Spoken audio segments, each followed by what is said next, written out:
بسم اللہ الرحمن الرحیم۔ السلام علیکم۔ جو لوگ بھی دبئی جاتے ہیں اور یو اے جاتے ہیں اور وہاں پہ جا کے ان کے دماغ میں جو گھوم رہا ہوتا ہے کہ وہاں پہ لڑکیوں سے مساج کرائیں، ان کے لیے بہت ہی ضروری سننے والی بات ہے۔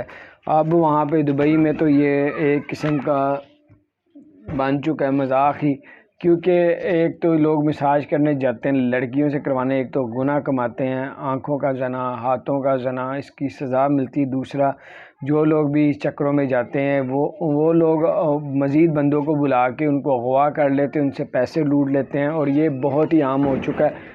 آج بھی ایسا ایک واقعہ کہ جو فیصلہ ہوا ہے اور 1 سال قید اور کافی زیادہ جرمانہ کیا گیا ہے۔ تو دبئی میں جو لوگ بھی جاتے ہیں اور وہ مساج کے لیے ڈھونڈتے ہیں مساج سینٹر، اس کے بعد جب وہاں پہ پہنچتے ہیں کسی فلیٹ میں تو وہاں پہ اس کو اغوا کر لیتے ہیں۔ تو بہت سے ایسے واقعے تقریباً روزانہ ہی وہاں پہ کوئی نہ کوئی سننے کو ملتا ہے۔ تو اب وہاں پہ اگر جاتے ہیں تو کبھی ایسا کام نہ کریں جس سے اللہ تعالیٰ بھی ناراض ہو اور آپ کا بھی نقصان ہو جائے گا۔ تو اپنا خیال رکھیں، چینل کو سبسکرائب نہیں کیا ضرور سبسکرائب کریے۔ سب کچھ بتانے کا مقصد ہے کہ آپ لوگ جو ہیں ان چیزوں سے دور رہیں تاکہ آپ کا نقصان نہ ہو ہر طرح سے۔